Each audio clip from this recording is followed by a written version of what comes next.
Hello student, देखो chapter third हम लोग शॉर्ट में पढ़ेंगे, ठीक है। जो इसमें इंपॉर्टेंट एक है टेबल है, उसको हम लोग डिटेल में यहाँ पे एक बार शॉर्ट में देख लेते हैं, ठीक है। देखिए चैप्टर थर्ड का नाम है pair of linear equation in two variables, जिसका इक्वेशन आपके सामने यहाँ लिखा हुआ है। तो इसमें से सबसे पहले आप रेशियो को अलग कर लो, तो अपने पास 3 रेशियो आएगा, A1/A2। ऐसे भी याद करेंगे, चैप्टर थर्ड है तो थर्ड नंबर 3 है, तो यहाँ पे 3 रेशियो निकलेगा, A1/A2, B1/B2 और C1/C2। अब इनको कंपेयर करके एक टेबल आपको बताई जाती है, उससे क्वेश्चन आपको मिलता है, ठीक है। उससे क्वेश्चन आपके एग्जाम में आपको देखने को मिलेगा।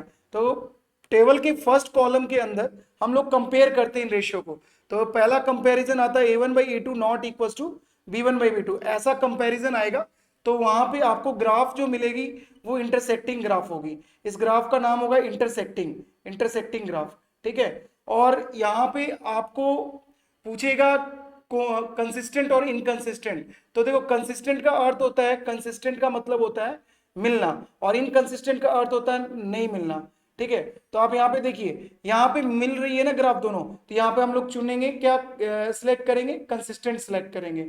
और यहाँ पे सॉल्यूशन पूछेगा आपको, नंबर ऑफ सॉल्यूशन। तो एक बार मिल रही है तो सॉल्यूशन आएगा यहाँ पे 1 सॉल्यूशन, 1 को हम लोग यहाँ लिखते हैं यूनिक सॉल्यूशन, ठीक है। अब दूसरा जब कंपैरिजन करेंगे तो यहाँ पे आएगा A1/A2 equals to B1/B2 not, तीनों इक्वल कर लेते हैं पहले। तो तीनों इक्वल होगी तो यहाँ पे लाइन आपको एक लाइन दूसरी लाइन के ऊपर मिलेगी, तो ऐसे को हम लोग बोलते हैं कोइंसाइड ग्राफ। देखो कोइंसाइड की स्पेलिंग CIDE होगी, कोइंसाइड ग्राफ। यहाँ पर भी मिल रही है ना, मिलने को हम लोग कंसिस्टेंट के अंदर रखते हैं, तो कंसिस्टेंट आ जाएगी, ठीक है। और यहाँ पे जो सॉल्यूशन पूछा जाएगा, तो यहाँ पे आपको देखो, यहाँ एक पॉइंट मिला था इसलिए एक सॉल्यूशन है, यहाँ पे आपको कई सारे कॉमन पॉइंट्स मिलेंगे, इसलिए यहाँ पे सॉल्यूशन हो जाएगा इनफाइनाइट, ठीक है। अब यहाँ पे अगर आप देखोगे तो आपको मिलेगा A1/A2 equals to B1/B2 not equals to C1/C2। ऐसा कंपैरिजन करोगे तो ऐसा मिलेगा। जब ऐसा आपको मिलता है तो वहां पे ग्राफ पैरेलल हो जाती है, ठीक है, इसको हम लोग पैरेलल बोलेंगे, ठीक है। और यहाँ पे चूंकि मिली नहीं है ना, एक भी कॉमन पॉइंट मिल नहीं रही है दोनों लाइन, इसलिए हम यहाँ पे क्या लिखेंगे, इनकंसिस्टेंट। और यहाँ पे नो सॉल्यूशन हो जाएगा।